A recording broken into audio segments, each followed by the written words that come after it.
नमस्कार, मैं जितेंद्र चतुर्वेदी। बिहार में खरमंडल तो मचा हुआ है और जिस जातीय जनगणना के सहारे राजद और जदयू मंडल की तान खींचने की कवायद कर रहे थे और जातीय ध्रुवीकरण की ओर बढ़ रहे थे, उसकी हवा तो उपेंद्र कुशवाहा ने यह कहते हुए निकाल दी कि 90 और 10 को भूलना नहीं चाहिए। और दरअसल जब वो 90 और 10 की बात करते हैं तो उसके जरिए वो उन 32 सालों के शासनकाल को भी याद दिलाते हैं जो नीतीश और लालू का है। तो इस तरीके से वो उस जातीय ध्रुवीकरण पर कुठाराघात करते हैं जिसके सहारे अपनी बैतरणी पार करने की कवायद महागठबंधन कर रही है।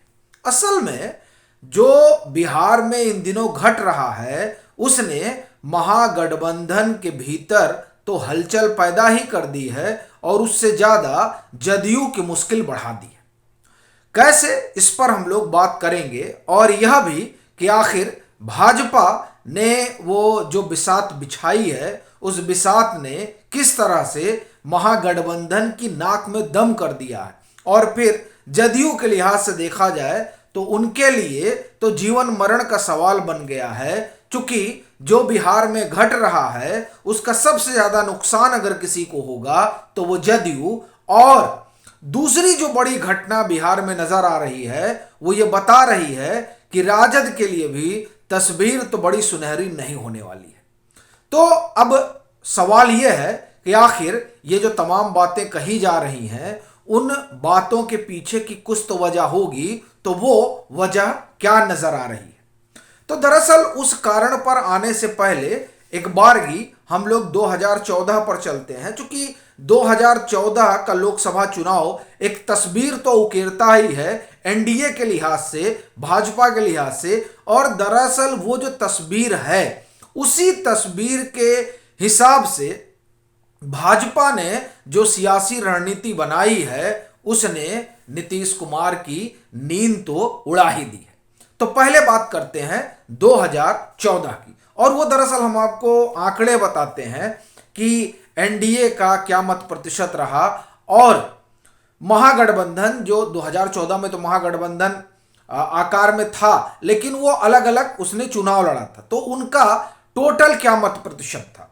और फिर आज के मौजूदा संदर्भ पर हम लोग आएंगे। देखिए 2024 की अगर हम माफ करिए 2014 की अगर हम बात करें तो एनडीए को कुल 37% वोट मिले थे लोकसभा चुनाव में बिहार के भीतर। भाजपा को 29.4%, लोजपा को 6.40% और रालोसपा, उपेंद्र कुशवाहा उस समय अलग होकर चुनाव लड़ रहे थे, आपको ध्यान होगा उनकी पार्टी है राष्ट्रीय लोक समता पार्टी, उसको 3% मत मिले थे। अब यही अगर आप महागठबंधन में आए तो महागठबंधन के पास तकरीबन 45% जो है वो मत है। और ये 2015 के जो विधानसभा चुनाव हुए थे बिहार में उसमें भी ये बात साफ तौर पर निकल कर आई थी। अब जब आप इन दोनों बातों को आज के संदर्भ में देखें तो आप ये समझेंगे कि एनडीए के पास 2014 में 29% वोट था, तो अभी जिस पर हम लोगों ने पहले भी चर्चा की थी कि 30% के आसपास भाजपा के पास मत है 2014 को अगर आप ध्यान में रखकर आगे चले तो। और अगर आप आज की परिस्थिति देखें तो मुझे ऐसा लगता है कि 30% से कहीं ज्यादा आगे भाजपा निकल चुकी है इन पिछले 10 सालों में। क्योंकि इन 10 सालों में आप देखें कि 2020 का भी चुनाव हुआ और 2020 के चुनाव में जदयू की क्या स्थिति रही ये किसी से छिपी नहीं है। फिर इसी बीच उपचुनाव भी हुए और उन उपचुनावों में जदयू की क्या स्थिति रही यह भी किसी से छिपी नहीं है। और इस चुनाव में राजद की क्या स्थिति रही यह भी किसी से छुपी नहीं है। देखिए राजद के लिए जो सबसे बड़ा नुकसान अब दिखाई दे रहा है वो ये कि उनका A to Z का फार्मूला तो औंधे मुंह गिर ही रहा है। दूसरा, जिस मुस्लिम वोट पर चाहे जदयू हो चाहे राजद हो चाहे वो तमाम लोग जो खुद को आप ये कहे सेकुलर खेमे का मानते हैं, उनके नीचे की जमीन बिहार से ही खिसकना शुरू हुई। और वहां पर जिस तरीके से मुस्लिम मतदाताओं ने अपना मन बदला है और ओवैसी के साथ खड़े होने की एक उन्होंने कवायद शुरू की है, उसने राजद को भी संकट में डाल दिया है। A to Z का फार्मूला इनका हवा हवाई हो ही रहा है। जिस तरीके से मंडल के को तान दी जा रही है, कहिए जिस तरीके से जातीय ध्रुवीकरण की तरफ बढ़ने की कोशिश हो रही है, तो ये जो बातें हैं, इन बातों ने राजद को भी परेशान किया है। अब जदयू की जो हालत है वो तो आप देखें किसी से छुपी नहीं है, और यहां भाजपा की पूरी कवायद अब यह है 2024 के लोकसभा चुनाव के लिहाज से कि ये जो 45% का मत है महागठबंधन का, अगर इसे बेंचमार्क माना जाए तो भाजपा वहां पर इस बेंचमार्क से ज्यादा मत लाने की कवायद में जुटी हुई है। और ऐसा लगता है कि उस कवायद का हिस्सा है सबसे पहले जदयू के बेस वोट को उखाड़ फेंकना, और यह शायद भाजपा नहीं कर पाती। असल में कुल्हाड़ी तो नीतीश कुमार ने अपने पैर पर दे मारी, या आप कहें कि उन्होंने अपना पैर कुल्हाड़ी पर दे मारा, और भाजपा का काम बड़ा आसान कर दिया। ये जो उनको 16-17% मत चाहिए, उस लिहाज से अगर देखें तो देखिए उन्होंने दो बड़ा काम किया, और वो काम आप एक तरह से कहिए कि नीतीश कुमार के लिए आत्मघाती रहा।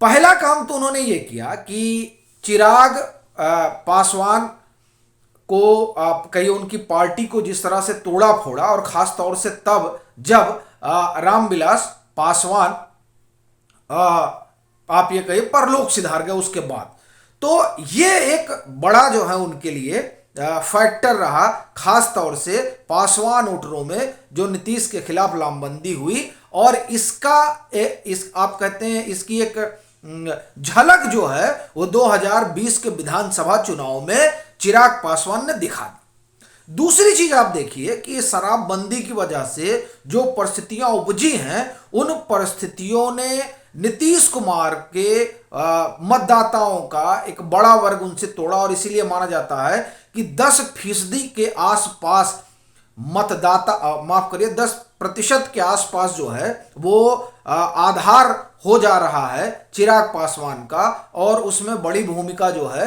वो नीतीश कुमार की रही है।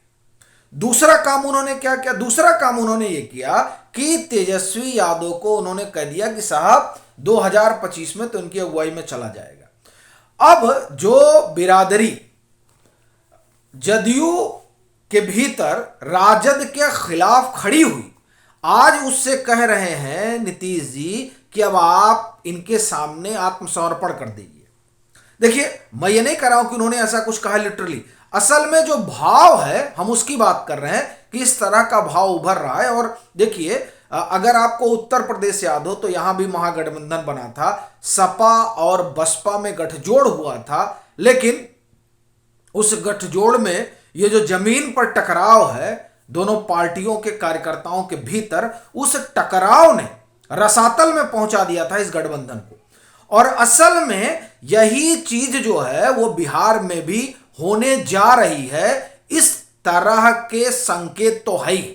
राजद और जदयू के जो आपस में कार्यकर्ता हैं उनको लेकर उनके बीच जिस तरह की स्थिति और परिस्थिति रही उससे आप लोग वाकिफ हैं। जब जदयू में जिले स्तर पर चुनाव वगैरह हो रहा था अध्यक्षों का, वो तमाम घटना से आप वाकिफ हैं, तो उसको दोहराएंगे नहीं।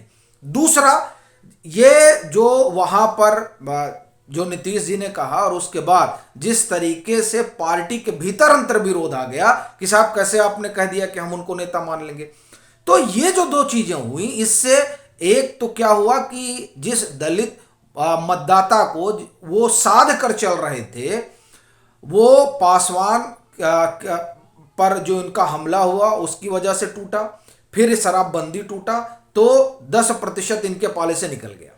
लवकुश समीकरण जिसे ये साध कर चल रहे थे, उस लवकुश समीकरण में इनकी घोषणा ने लव को तोड़ा और कुश को तोड़ा। लव मतलब कुर्मी और कुश मतलब कुशवाहा। और इधर उपेंद्र कुशवाहा ने जो मुहिम छेड़ी है, इस मुहिम के जरिए वो लव और कुश लेकर निकल गया। अब लौ में देखिए आपने आरसीपी सिंह को बाहर कर दिया। आरसीपी सिंह भारी करीबी रहे एक जमाने में नीतीश कुमार के, और उनका दोनों लोगों का, नीतीश कुमार का और आरसीपी सिंह का जनपद एक ही है।